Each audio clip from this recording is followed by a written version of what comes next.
Biology का class 12 का science और नीट के लिए सबसे मेन चैप्टर चल रहा है एनसीईआरटी से सिलेबस से। बहुत इंपॉर्टेंट टॉपिक है जेनेटिक्स और इससे बहुत ज़्यादा क्वेश्चन आता है। और इसका जो आगे हम लोग चैप्टर चला रहे हैं इसका नाम है principles of inheritance and variation, genetics से बहुत इंपॉर्टेंट चैप्टर है। तो इसमें हम लोग मेंडल्स का लॉ पढ़ने वाले, मेंडल्स का एक लॉ बताएंगे और उसमें पॉनेट स्क्वायर बना के भी हम लोग टेस्ट क्रॉस करके मोनोहाइब्रिड क्रॉस, डायहाइब्रिड क्रॉस सब देखेंगे। और ये चैप्टर बहुत ही इंपॉर्टेंट है एग्जाम के लिए, नीट के लिए और आपका क्लास 12 के एग्जाम के लिए। अगर आपको बायोलॉजी में अच्छा मार्क्स उठाना, फर्स्ट क्लास में बहुत बढ़िया करना है, 90 प्लस 95 प्लस लाना है, तो इसको देखना है। तो मेंडल्स का लॉ ऑफ इनहेरिटेंस जो है उसमें पहला लॉ आज हम लोग पढ़ेंगे, लॉ ऑफ डोमिनेंस। जो पहला लॉ है वो आपका लॉ ऑफ डोमिनेंस है। तो आज हम लोग मेंडल्स का पहला लॉ पढ़ेंगे, लॉ ऑफ डोमिनेंस, और इसके बाद फिर लॉ ऑफ सेग्रीगेशन पढ़ेंगे और फिर इनकम्प्लीट डोमिनेंस, को डोमिनेंस, ये सब भी आगे बताएंगे। और लास्ट में लॉ ऑफ इंडिपेंडेंट असॉर्टमेंट। इसके बाद इसमें जो वीडियो आप लोग देखते रहना। फिर इसके बाद हम लोग पढ़ेंगे sex determination in humans, in honey bee, mutation, DNA का mutation, pedigree analysis, genetic disorder, Mendelian disorder, colour blindness, haemophilia, sickle cell anaemia, phenylketonuria, thalassaemia. फिर क्रोमोसोमल डिसऑर्डर पर भी वीडियो आएगा, इसको देखते रहना। Down syndrome, Klinefelter syndrome, Turner syndrome, ये सब का वीडियो इसी पर आएगा। आप लोगों को ज़्यादा से ज़्यादा इसको लाइक करना, शेयर करना और हर एक कोई स्टूडेंट तक पहुंचा देना जिसको इसका दरकार है, जो नहीं समझ पा रहा है कॉलेज में जाकर, वो घर बैठे आराम से समझ सकता है, उसको कॉलेज जाने की जरूरत नहीं है, लेकिन फिर भी कॉलेज जाना है। मेंडल्स लॉ ऑफ इनहेरिटेंस क्या है? तो पहला है मेंडल्स लॉ ऑफ इनहेरिटेंस में पहला जो लॉ है वो law of dominance. Law of dominance यही बताता है कि कुछ ऐसा फैक्टर होता है जो अपना असर ज्यादा डालता है, कुछ ऐसा फैक्टर होता है जो अपना असर नहीं डाल पाता। जैसे कि हम लोग यहाँ देख रहे हैं, हम लोग एक फैक्टर्स लिए है, आप इसको जेनोटाइप भी बोल सकते हो या एलील भी बोल सकते हो। ये मान के चलो ये जीनी है, जीन का एक पेयर जैसा लिए है सिंबलाइज करने के लिए, एलील बोल सकते हो उसको। तो यहाँ आप कैपिटल टी देख रहे हैं, ये क्या है मान लेते हैं कि टोल फेनोटाइप को ले रहा है और उसका जेनोटाइप जो है कैपिटल टी दो ले लिए और ये डोमिनेंट होता है, मतलब ये डोमिनेंट है, इसका मतलब ये अपना असर ज्यादातर अपना असर ये डालेगा। और नीचे एक और ले लिए हम लोग स्मॉल टी वाला जो दिखा रहा है एलिल, स्मॉल टी सिंबलाइज किया हुआ है, ये आपका रिसेसिव है, यानी इसका असर बहुत कम रहेगा, ना के बराबर तो नहीं बोलेंगे लेकिन रहेगा, लेकिन बहुत कम रहेगा। अरे बौना चीज को लेके चल रहा है। तो यहाँ पर लाया जो हम लोग देख रहे हैं, ये टॉल, ये आपका पी प्लांट भी किया, मटर का प्लांट भी किया है। तो जो बड़ा टी दिखा रहा है वो टॉल प्लांट का जो मटर या पी का होता है उसका फेनोटाइप को बताता है। छोटा टी जो दिखा रहा है वो ड्वार्फ पी प्लांट का जो है उसको फेनोटाइप को दिखाता है। और यहाँ पर ड्वार्फ एक रिसेसिव जैसा बिहेव करेगा और टॉल जो है डोमिनेंट बिहेव करेगा। कैसे करेगा देख लेते हैं। हम मान लेते हैं कि हम मटर जो पी प्लांट है उसमें जैसे मेंडल किए, तो क्या किए, सबसे पहले ये जो इसको होमोजाइगस इसलिए लिखे हैं क्योंकि यहाँ पर आप देख सकते हो कि पेयर दोनों सेम है, कोई डिफरेंस नहीं है, कैपिटल दोनों है, तो ये होमोजाइगस हो गया। और ये भी होमोजाइगस है, स्मॉल टी दोनों है, तो ये होमोजाइगस आपका रिसेसिव है और होमोजाइगस टोल है। और वो टोल डोमिनेंट होता है और रिसेसिव ड्वार्फ होता है। कौन डोमिनेंट होता है कौन टोल होता है उसका भी हम एक बना के लिखा देंगे कि कौन सा फेनोटाइप टोल है कौन डोमिनेंट है, वो वीडियो को रहना। तो अभी फिलहाल टोल यहाँ डोमिनेंट है और यहाँ जो स्मॉल टी है वो रिसेसिव, यानी ड्वार्फ यहाँ पर रिसेसिव है। तो यहाँ देखते हैं, जैसे मान लेते हैं कि हम होमोजाइगस टोल को लेते हैं तो इसका जो जीनोटाइप है कैपिटल टी जिंक का एक्सप्रेस कर रहा है, यही फैक्टर भी बोल सकते हैं। और यहाँ पर जो ड्वार्फ है उसका अगर लेते हैं जीनोटाइप को तो स्मॉल टी। अब इसको पनेट स्क्वायर से जब क्रॉसिंग करते हैं, इसको आपस में ही क्रॉसिंग कराते हैं, दोनों का आपस में क्रॉस कराते हैं, क्रॉसिंग कराएंगे तो क्या होगा, कैपिटल टी और स्मॉल टी जब मिलेगा तो यहाँ पर ये जो यहाँ पर अब जो नया पौधा बनेगा वो टोल होगा। इसलिए टोल होगा क्योंकि यहाँ पर डोमिनेंट फैक्टर मौजूद है। तो डोमिनेंट फैक्टर का यही खासियत है कि अगर वो अकेले भी रहता है किसी पेयर में तो असर डाल सकता है और डबल रहेगा तब तो असर डालेगा ही। तो यहाँ पर कैपिटल टी है तो ये अपना असर डाल देगा, ये रिसेसिव है ड्वार्फ, तो यहाँ जो प्लांट होगा क्रॉसिंग से वो टॉल होगा।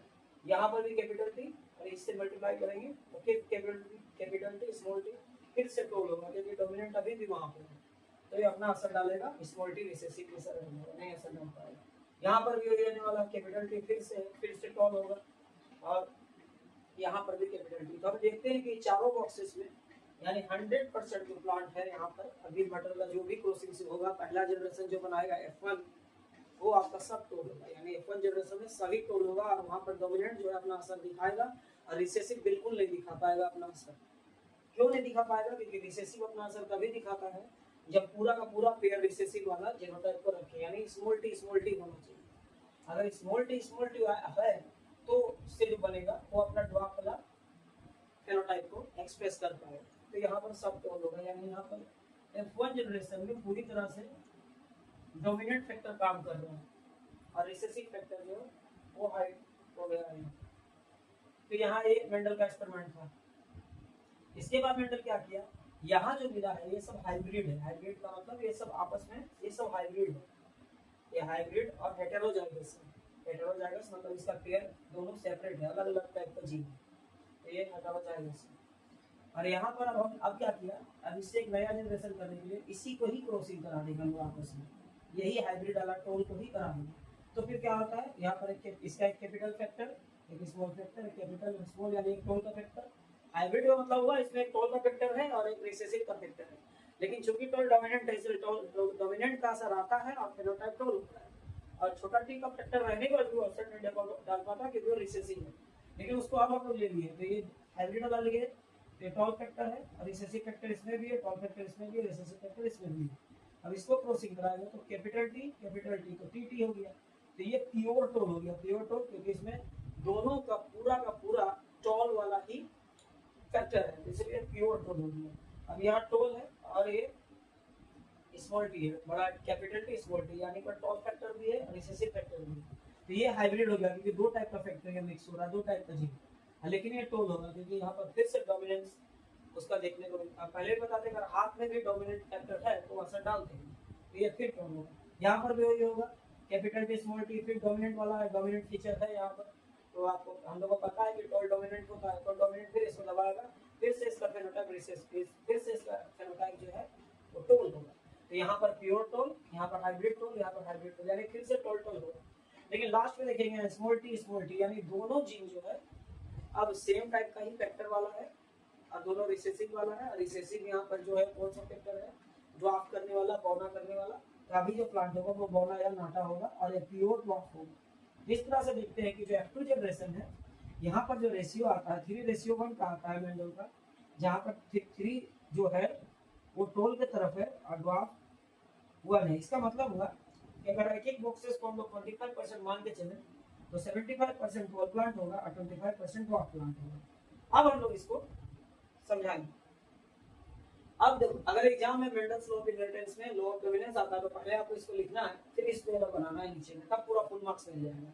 और अब ये पॉइंट सामने निकल के आता है, this law states as follow, है ना। तो यहाँ पहले आप एग्जाम में इसको बना लेना है और फिर इसको लिखना है, या फिर आप ऐसे भी कर सकते हो, पहले इसको लिख लेना फिर इसको बना देना, फुल मार्क्स मिल जाएगा। अब जो हम लोग देखे उसको लिखेंगे। क्या बोलता है ये रूल, पहला characters are controlled by discrete unit. सही बात है, अलग अलग यूनिट कंट्रोल कर रहा है, कभी टोल कर रहा है, कभी आपका ड्वार्फ वाला फैक्टर कर रहा है, ये अपना अलग इसका ये जो यूनिट है, जैसे ये यहाँ पर यूनिट है कैपिटल हो, तो अपना इसका अपना कैरेक्टर ये अपना कंट्रोल कर रहा है, तो अपना मतलब यहाँ पर टोल और ड्वार्फ का जो कैरेक्टर्स है वो अलग अलग यूनिट कंट्रोल करता है। कभी आपका डोमिनेंट कंट्रोल करता है, कब डोमिनेंट कंट्रोल करता है जब वो दोनों पेयर में रहे, या सिंगल में रहे तो भी।